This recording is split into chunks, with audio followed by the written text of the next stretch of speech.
First of all, let me express the family's gratitude for those who have joined us here today, those who are viewing the webcast, your sister, Howard, and I believe some of the grandchildren are all there.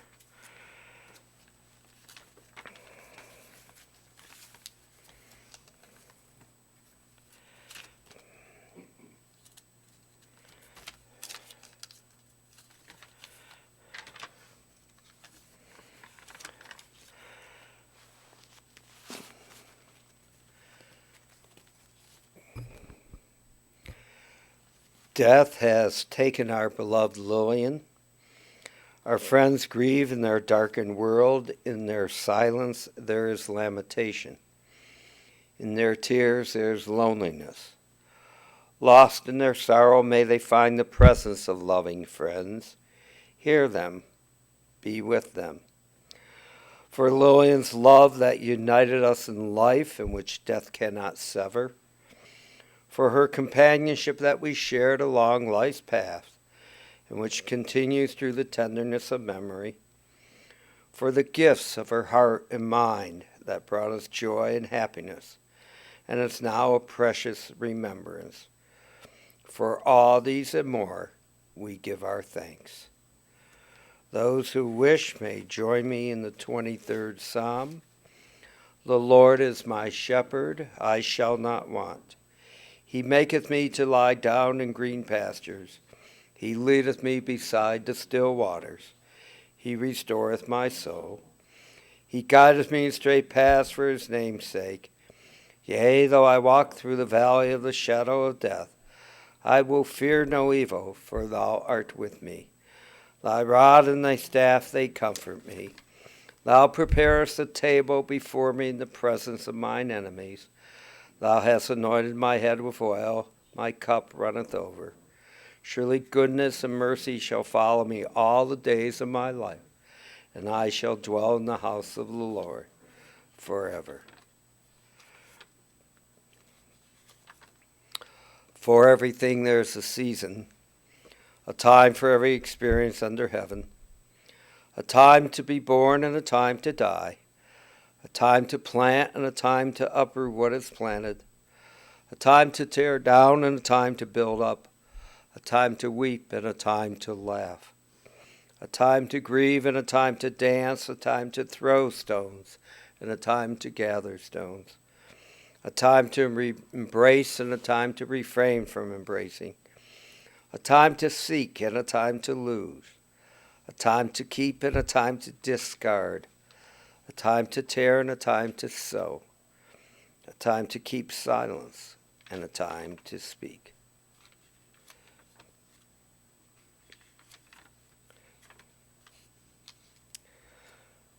We are assembled with our friends in the darkness that has fallen upon them.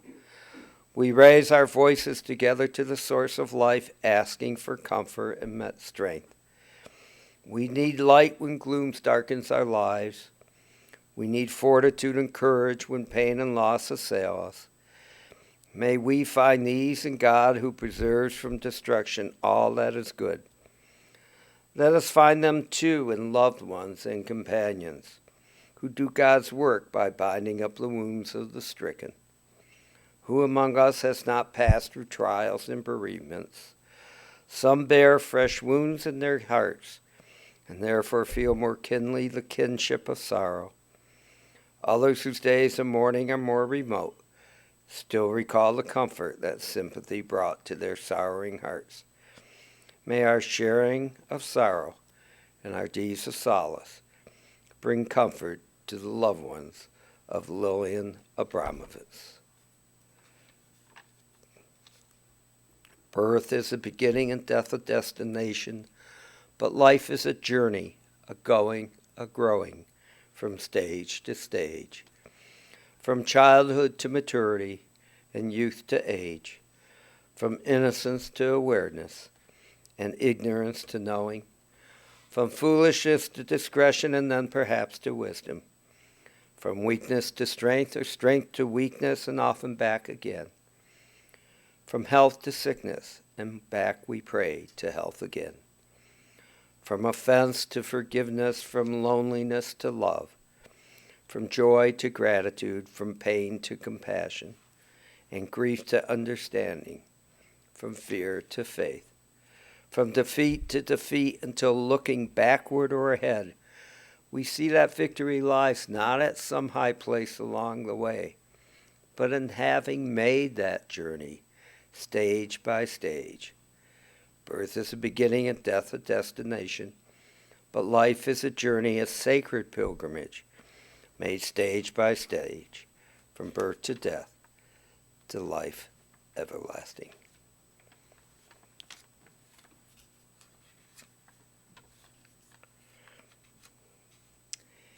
In his sorrow, Job cried out, Adonai natan, Adonai lekach, Yehi Shem Adonai mevorach. God has given, God has taken away. Blessed be the name of God. An ancient people, we are well acquainted with grief and with the valley of the shadows. Death and sorrow are not strangers to us. Yet the centuries have taught us that a good name endures beyond the grave, and that there is strength and faith. Which Job we say, Adonai Nasan, God you have given. You gave us a loved one who will not be forgotten. For all that was good and enduring in her life, we offer the deepest of thanks from our hearts. Adonai lekach, God you have taken away. We pray for the strength to turn our broken hearts into an altar of trust which we've acknowledged, your sovereignty and love. And we now say, Yehi Shem Adonai mevorach, blessed be the name of God, now and forever. I'm now going to call upon first Lori to speak, and then we will also hear from Lori's sister, older sister? Lori? Yes. Lori's sister? Yeah. Older sister. Yeah. Eileen. I know. The reason I said older sister, because your husband gave me $10 to say that. Only 10? Okay, please.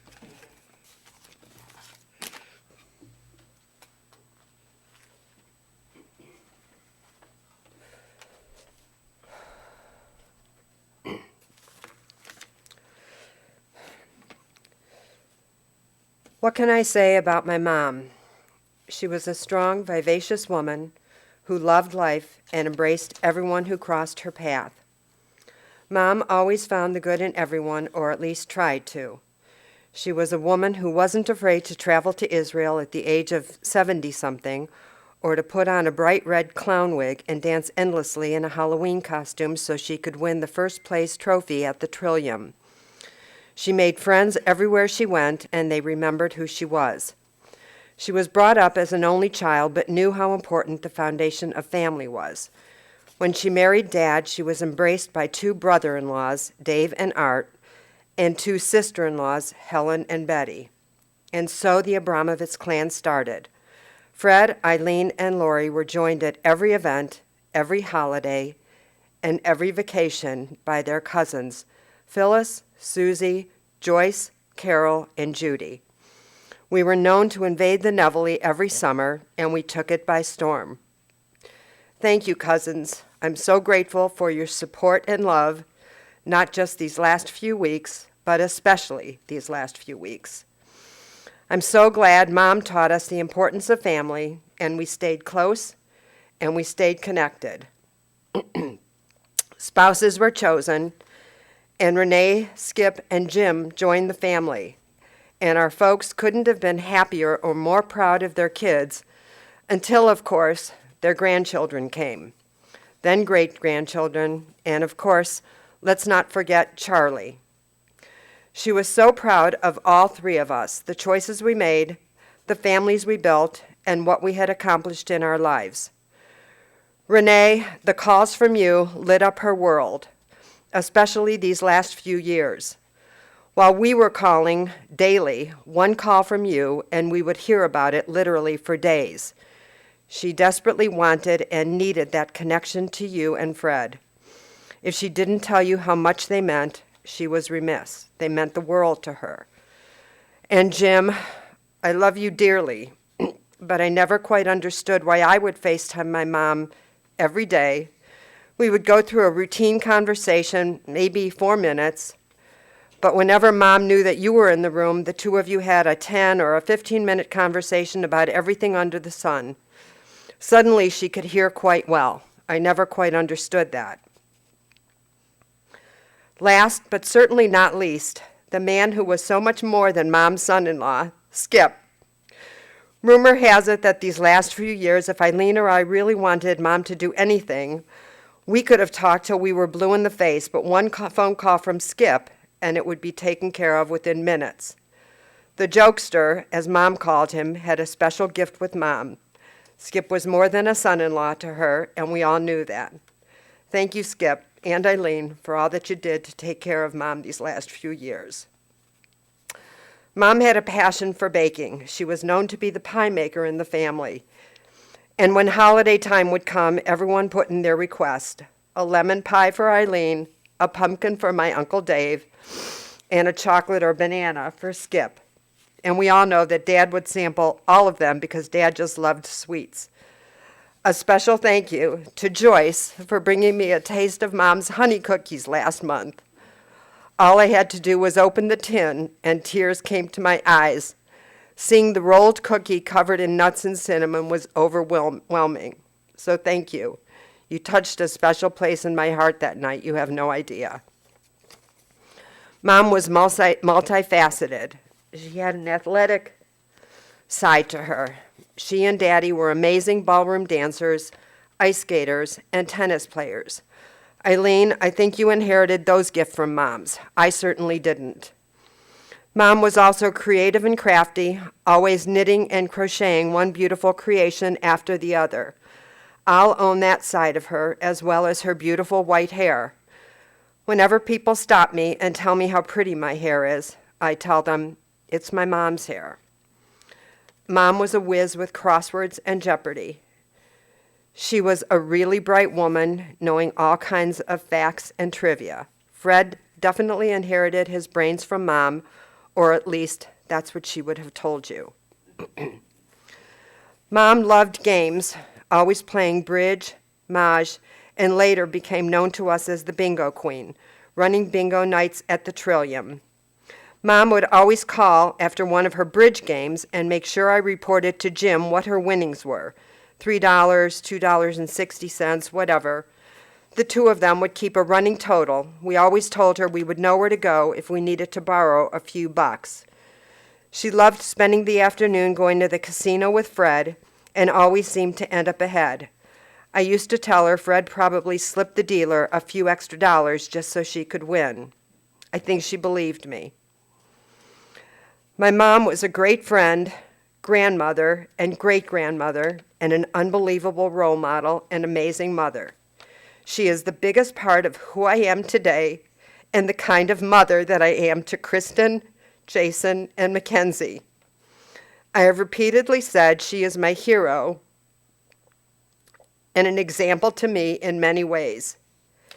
You always set the bar high, Ma. Thanks. My mom used to let me stay up late on Monday nights so we could watch Carol Burnett together. She would sing Tura Lura Lura to me when I was sick and couldn't sleep. And we would play Scrabble for hours after splitting an artichoke and eating kasha and seashells when I would come to visit. Then she would wait for me to call from Chagrin and 271 when I was driving back, always at the same spot. Ma always knew I would check in on her at the end of each day after I got home from work and was unwinding with a cup of tea, and if I didn't call, she would ask me why I didn't call to check up on her. She worried about my going to work these last few months and always made sure my husband was still working from home.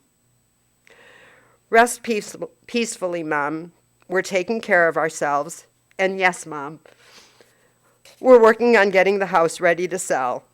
I'll keep you posted.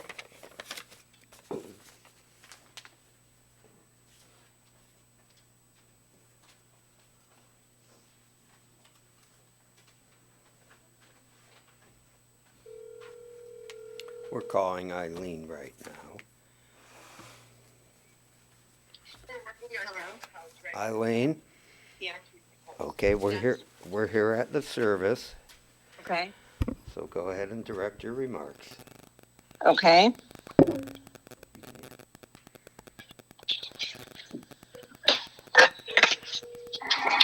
Calling Eileen right now.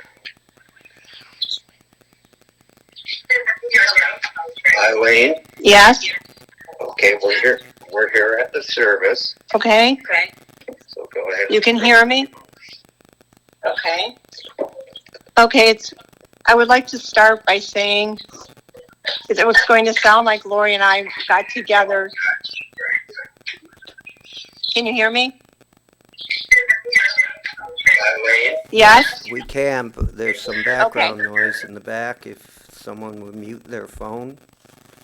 Okay.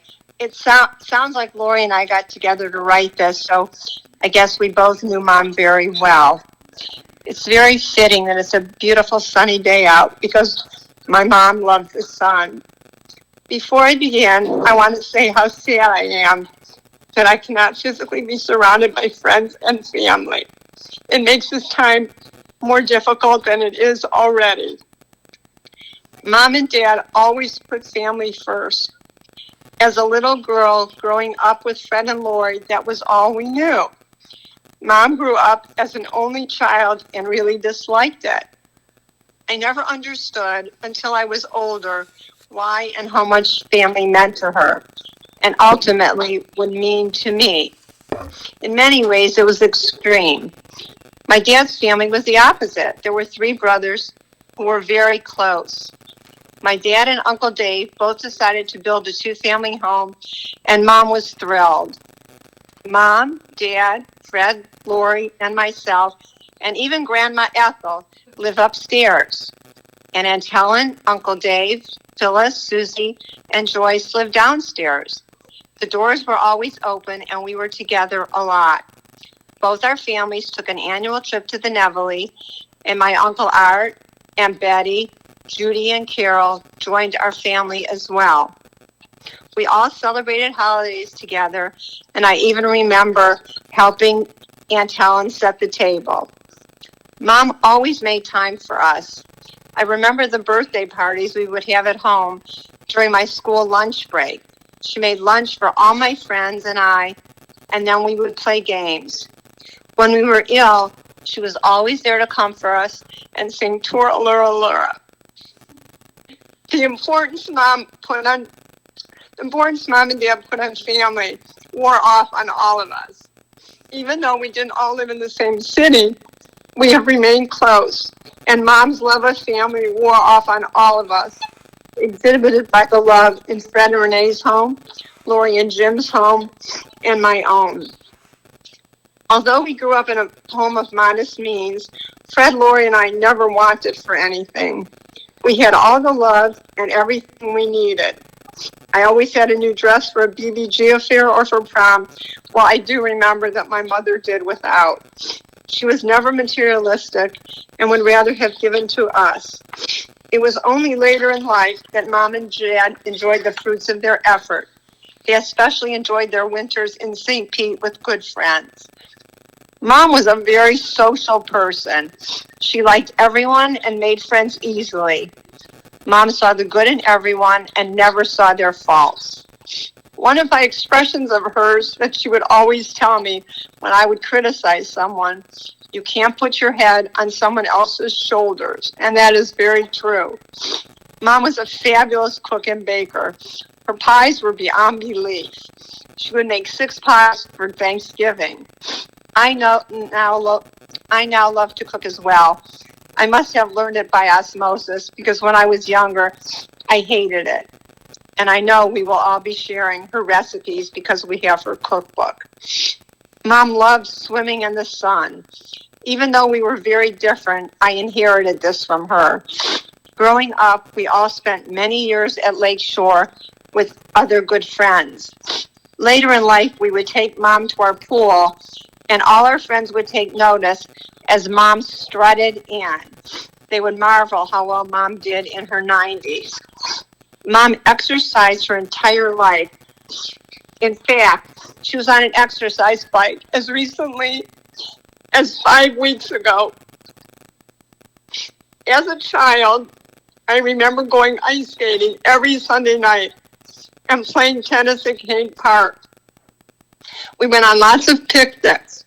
As active as Mom was, she also loved to read. She read up until she got ill. She also loved to knit, making Afghans, sweaters, scarves, and baby outfits, to which we can all attest. And boy, did Mom love a good lobster. It was not long ago that Skip, Renee, and I took her for lobster for her birthday, and she had a ball. Although her singing voice was never great, she sang in a civic choir with Aunt Helen and performed in OJCA plays. Mom was even Fred's Cub Scout leader. As Renee and Skip and then Jim joined the family, she treated them as if they were her own children. She never introduced them as the daughter-in-law or son-in-law. As we grew older, Fred and I left home, and we both ended up in Columbus. Mom and Dad came to be with us quite often, but I would always say to Skip after they headed home, it was just a visit. Little did I know that due to unfortunate circumstances, they would soon be moving to Columbus.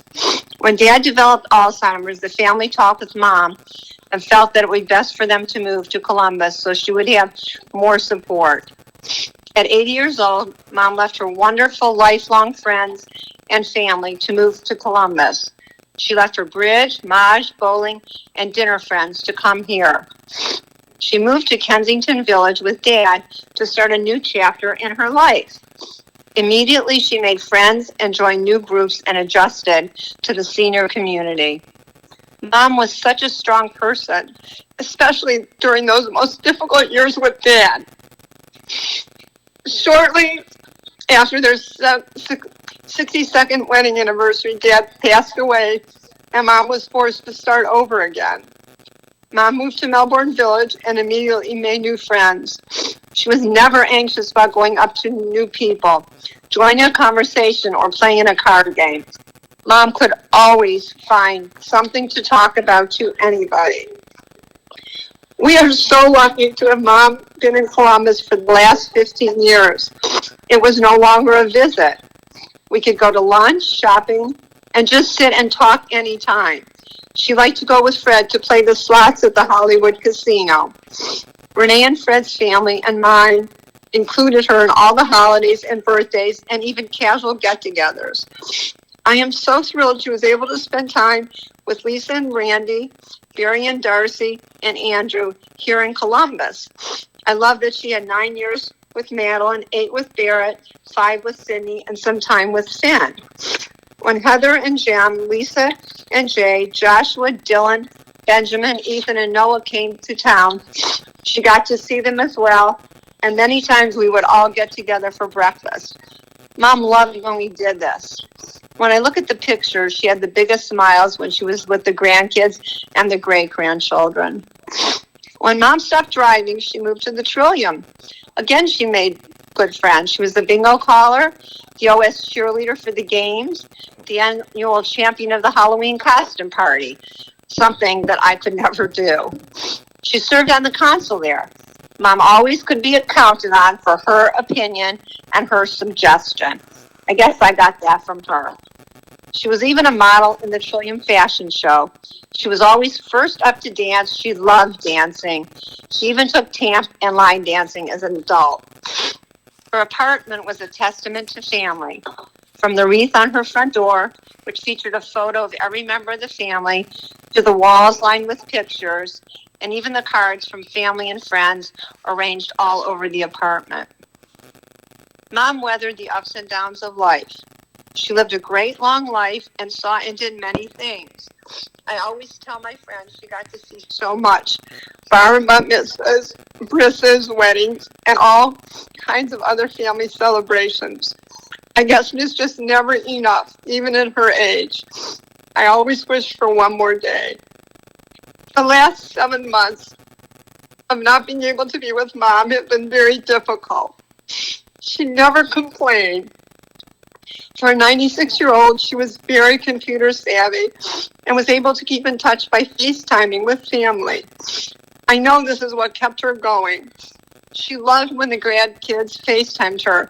I even remember one of the times she FaceTimed me. She had just gotten off the phone with Renee and Darcy and the kids, and she told me what a great time she had. The most difficult time has truly been the last few weeks.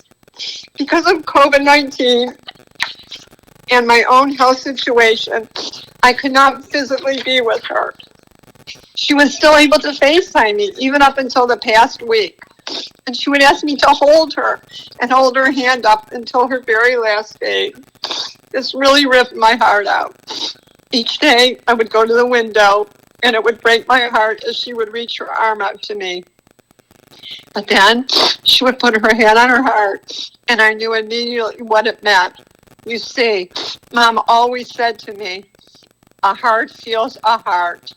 I now understand more than ever what she meant. It gives me comfort knowing that she knows we all feel her heart today. We love you forever, and I will miss you forever. Thank you, Eileen.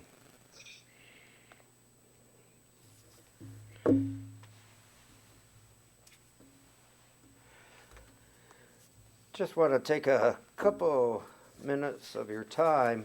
At the beginning of the service, you saw that I asked Lori to stand, and I had a black ribbon on her. And we said a blessing, and we ripped the ribbon. As I explained to her, the ribbon shows that she's a mourner. To anyone who would greet her, should do so as a mourner. But the ripping of the ribbon signifies that something's been torn from her heart.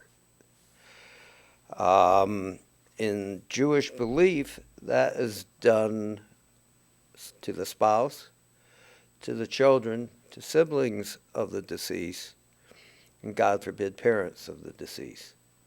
The reason I mention this is both you, Lori, and your sister, Eileen, mentioned what great joy she got from the grandchildren. In Jewish law, grandchildren don't have the obligation of doing the tearing of the clothing or the ribbon. Why? Because they're considered special.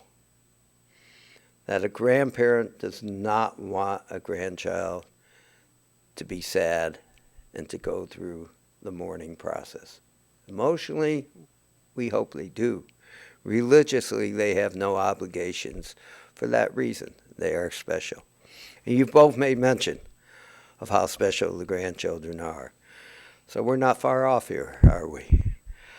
I just want to say to both of you that there's also an expression in Jewish belief that words that come from the heart always remain in the heart for eternity. And you and your sister, and I see Jim shaking his head, know that the words you spoke today and the feelings you always have for your mother will remain in your heart. God, you gave us loved ones and make them the strength of our life, the light of our eyes. They depart and leave us bereft on a lonely way, but you are the living fountain from which our healing flows. To you the stricken look for comfort, and the sorrow-laden for consolation. O God, we see life as the windows that open on eternity. We see that love endures and the soul endures, and endures forever. We see that the years are more than grass that withers, more than flowers that fade. They weave a timeless pattern in the world that is the dwelling place of your love and glory. I'm going to ask you in a moment to stand for the prayer that is called the El Malei Rachamim. This is a prayer that in Judaism asks God to receive Lillian's soul. The belief in Judaism is that when we are buried, our soul returns to God. God created it, God takes it back. So I'll recite it both in Hebrew and then in English. If I can ask those who can to stand, please. El Malay Rachamim Shochem Bramamim, Hamse Minuchad Nachatacha Kamfe Hashkina Im Kuroshim Ruchim Kuzora Harakim Miserim Es Nishmas, Lillian Abramovitz. Shalach Le'elamo, Bial Harachamim Yastibrehu B'Seser Kanafo Le'olamim, Vayitz Ror B'Sor Chachayim Es Nishmato, Hananoi Hu Nachalato, Yanuach b'shalom amish gavav v'damar. Amen. Compassionate God, eternal Spirit of the universe, grant perfect rest in your sheltering presence to Lillian Abramovitz, who has entered eternity. O God of mercy, let her find refuge in your eternal presence, and let her soul be bound up in the bond of everlasting life. God is her inheritance, and may she rest in peace, as we all say. Amen. The dust returns to the earth as it was. The spirit returns to God who gave it. It is only a house of the spirit which we will be laying within the earth. The spirit itself cannot die. Receive in mercy, O God, the soul of our departed Lillian. Grant her that everlasting peace which you have prepared for us in the world to come. Though no human eye has seen, nor ear has heard, nor mind has grasped it, still it is our sure inheritance. O God, help us to understand that grief and love go hand in hand, that the pain which loss inflicts is a measure of a love stronger than death. Though we cry in the anguish of our hearts, may we be like children who know that their parent is near, and who cling unafraid to the trusted hand. In this spirit, O God, do we commit all that is precious to your keeping. Like ye shalach Adonai, go your way, for God has called you. Like Adonai yet imecha, go your way, may God be with you. May your righteousness go before you, and the glory of God receive you, and grant you that everlasting peace you so deserve. This concludes our service here at the chapel. For those who will be going to the graveside with us, we're going to ask you to exit out from the rear of the chapel, return to your cars, put on your headlights, your hazard flashers, and your car heaters, please. Okay. Thank you.